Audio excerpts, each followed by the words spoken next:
What if events went differently? What if Captain America had traveled to the Call of Duty Zombies timeline? Imagine a scenario where the Avengers collect the Infinity Stones across time, but something happens. Imagine if Captain America was lost through space and time after he traveled through the quantum realm. Now, things would be very interesting from here, as we would place Captain America with the Primis crew in Call of Duty Zombies, essentially changing the timeline completely. Now, what would Captain America do? What could he offer the Primis crew in the Zombies timeline? Now, it would be an interesting scenario, and this scenario has been in my head for years. I've always wanted to do a Captain America crossover storyline with the Primis crew. I would love to do the Ultimus crew. A lot of people don't know that I am a massive Call of Duty Zombies fan. I used to love watching all of the lore, the storylines, everything in between, and I thought we gotta finally cover this for this Halloween episode. So if you guys are new to the channel, I would highly recommend to subscribe, like, share, and turn those notifications on so you and your friends are all up to date with the latest content. But that being said, my fellow watchers of the multiverse, let's dive into the brand new Marvel's What If crossover video. Captain America, alongside the rest of the Avengers, was preparing to time travel to specific points in the past to retrieve the Infinity Stones. They had mapped out their plan meticulously, with Cap tasked to collect the Mind Stone from the Battle of New York in 2012.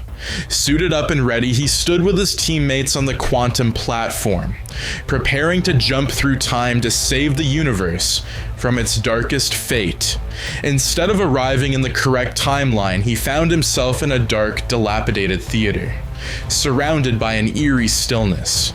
The air smelled of rot, and the crumbling walls told a story of long-abandoned ruin. This place felt like it had been untouched for years, yet something unnatural stirred. The groans started softly but grew louder as shadowy figures emerged from the darkness. The creatures approaching him were not human. They were corpses walking with jerky, unnatural movements. Their decaying flesh and glowing eyes confirmed that these were zombies, not like any enemy he had ever faced before. Without hesitation, Captain America raised his shield, ready for a fight.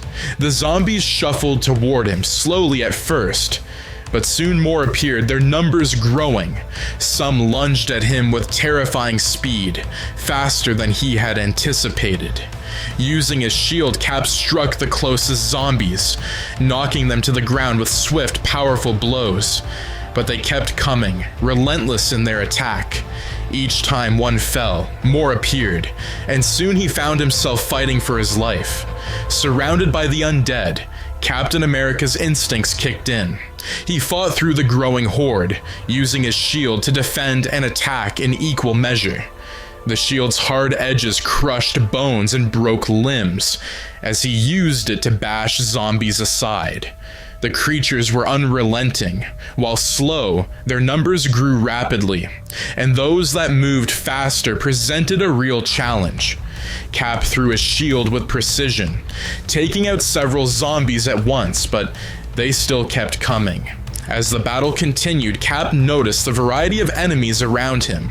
Some zombies moved in erratic, frenzied bursts of speed, lunging at him from all directions. These sprinters were far more dangerous than the slower, shambling zombies.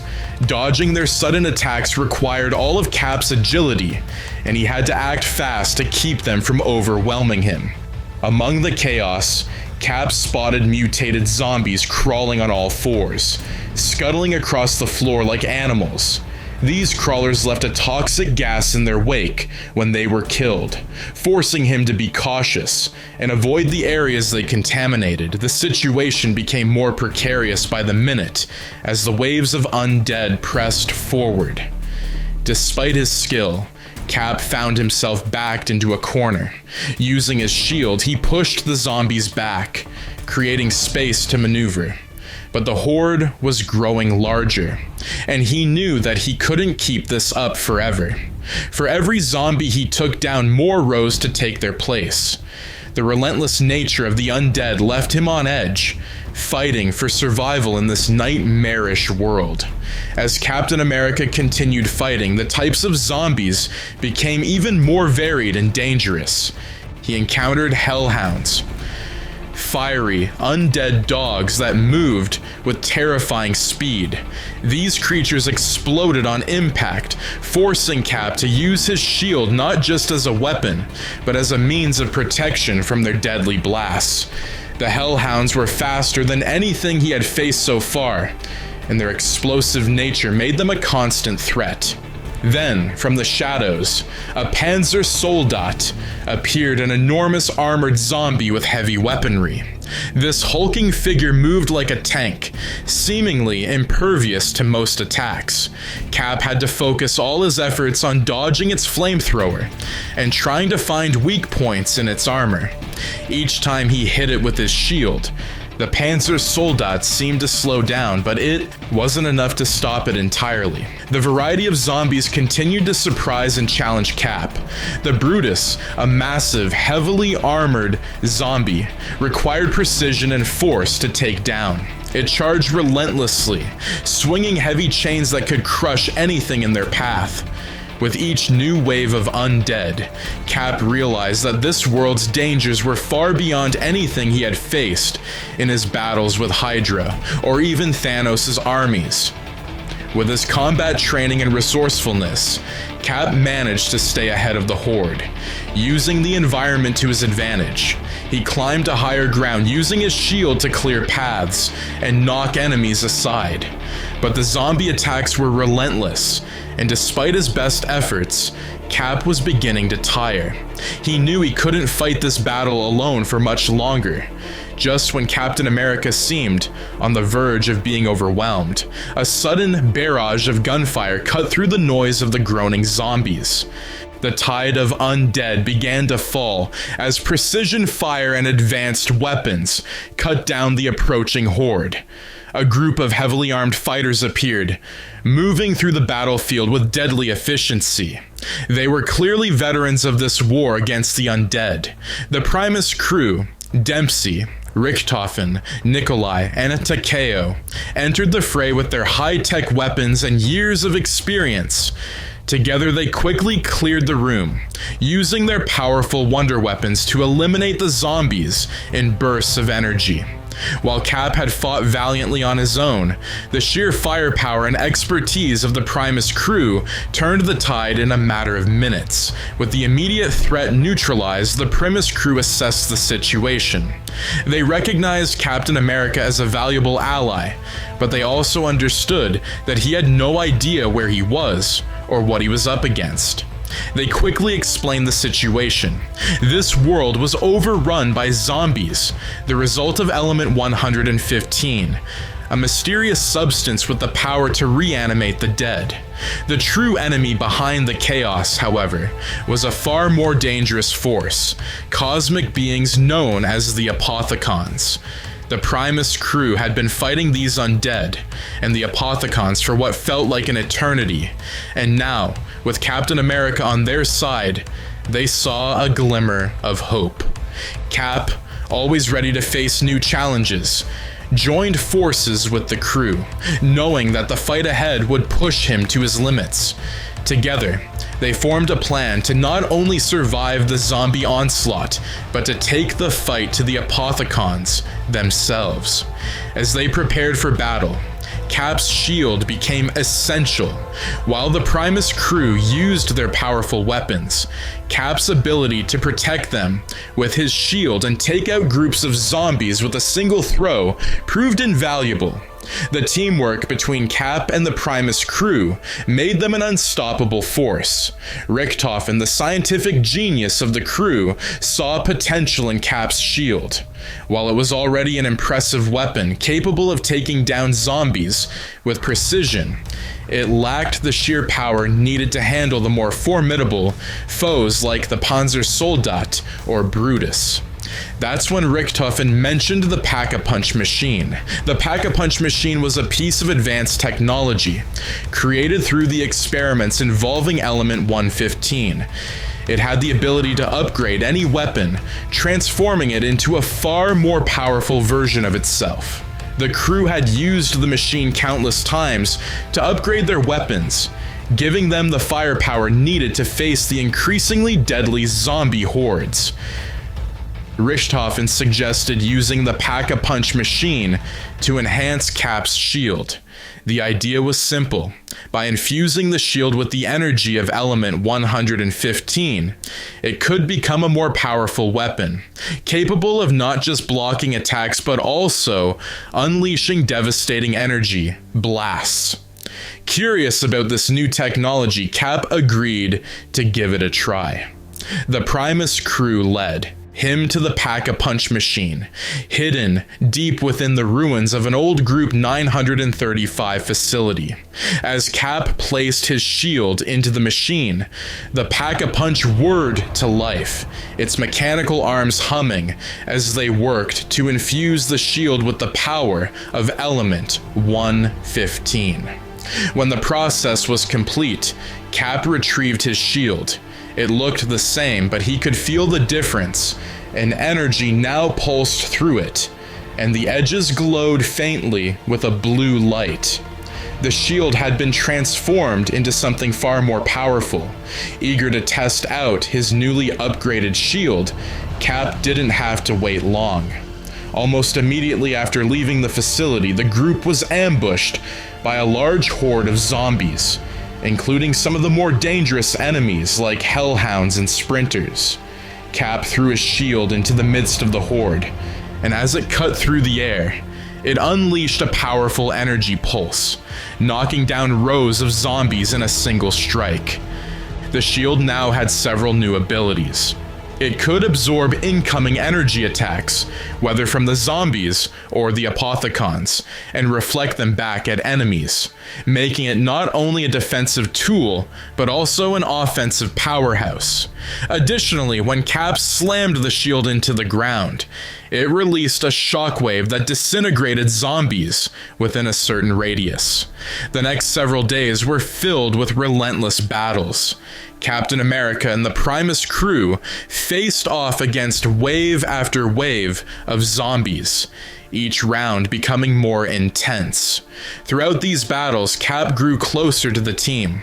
He learned from Richtofen's genius, bonded with Dempsey over their shared military experiences, appreciated Nikolai's chaotic but effective combat style, and respected Takeo's discipline. Together they survived round after round, always on the edge of being overwhelmed but never giving up. As the team fought through these endless hordes of zombies, they stumbled upon a hidden laboratory deep within one of the old Group 935 facilities, a place where the experiments with element 115 had originally begun.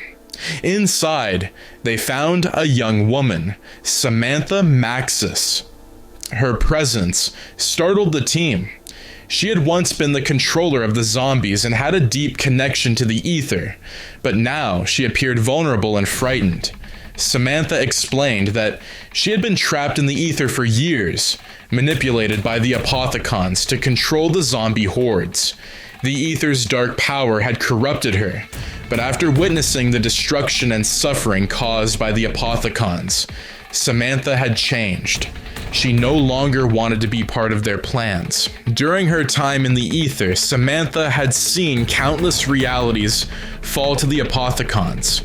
The suffering of entire worlds weighed heavily on her.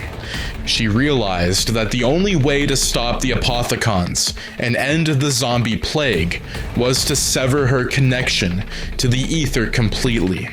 This would be dangerous, but she was ready to fight back. Captain America saw the pain and determination in Samantha's eyes. He knew what it was like to face impossible odds and to fight for something greater than yourself. With Samantha's help, the team had a real chance of stopping the apothecons once and for all. Samantha's decision to turn against the Apothicons wasn't easy. She had spent so long being controlled by the ether that using its power still tempted her, but the destruction she had witnessed during her time in the ether entire realities falling to darkness drove her to make a choice. She no longer wanted to be part of the destruction. She wanted to help stop it. The Primis crew, along with Captain America, agreed that the only way to defeat the Apothicons was to cut them off from the ether. Richtofen began working on a device that would use element 115 to trap the Apothicons in a pocket dimension. But they would need Samantha's help to weaken the Apothicons first, using her connection to the ether to disrupt their control. Richtofen also upgraded Cap's shield with element 115, enhancing its abilities. Cap could now absorb energy blasts and release them in powerful shockwaves, giving him an edge in the coming battle. The final battle took place in Revelations, a twisted, broken world where the Apothicons had the most control. The sky was filled with their massive forms, and the land itself warped under their influence. The Apothicons unleashed their zombie armies to defend themselves, and the battle began. Cap, with his new shield powers, led the charge. He absorbed energy blasts from the Apothicons and sent them back, clearing the battlefield of zombies. The Primis crew fought alongside him, using their wonder weapons to hold off the hordes. Dempsey's heavy firepower, Nikolai's chaos, Richtofen's genius, and Takeo's precision all combined to give them a fighting chance. As the battle raged on, Samantha tapped into her ether powers, using them to weaken the Apothicons. But the more she used her powers, the more she risked being pulled back into the ether, where the Apothicons would trap her again. She pushed through the pain, determined to sever her connection to the ether for good. In the midst of the battle, Samantha knew what she had to do. The only way to fully defeat the Apothicons was to sever her connection to the ether completely. She had to give up her powers, even if it meant losing a part of herself. With one final surge of energy, Samantha cut off the Apothicons' access to the ether, leaving them vulnerable. Richtofen activated the teleportation device, and the Apothicons were pulled into a rift, trapped in a pocket dimension forever. The skies cleared, and the zombie hordes stopped moving. The battle was over. Samantha, exhausted but free from the ether's control, collapsed. She had saved the multiverse from destruction, and, in doing so, redeemed herself for the role she had once played in the Apothicons' plans. With the Apothicons defeated and the ether sealed, the zombie apocalypse was finally over. Captain America, having fought through waves of undead and faced cosmic horrors, knew it was time to return to his own universe. Richtofen handed Cap a shard of element 115, explaining that it would enhance his shield and give him an advantage in future battles. Cap accepted the gift, knowing it would prove useful in his fight against Thanos. When he returned to his timeline, he shared the story with the Avengers, a world overrun by zombies, cosmic entities threatening the multiverse, and the decision of a young woman to sacrifice everything to stop them. With his upgraded shield now empowered by element 115, Cap was stronger than ever. The shield could absorb and reflect energy, release shockwaves capable of devastating entire armies of enemies, and even protect him from the most powerful blasts. This new ability would be crucial in the upcoming fight against Thanos. Upon his return, Captain America gathered the Avengers and told them everything about the alternate world he had visited. He spoke of the zombies, the ancient Apothicons, and the Primis crew who had fought alongside him to save not just their world, but countless realities from being consumed by darkness. Most importantly, Cap described how Samantha Maxis, once a controller of the zombies, had chosen to sever her connection to the ether and help them defeat the Apothicons once and for all. The Avengers listened closely. While it seemed almost unbelievable, they knew that the multiverse held many strange and powerful secrets. If a universe like that one could exist, then their own fight with Thanos would require every bit of strength they could muster. Captain America's new powers, gained from his journey into the world of Element 115, might just be the edge they needed. And that is going to be it for what if Captain America had traveled accidentally to the Call of Duty Zombies universe.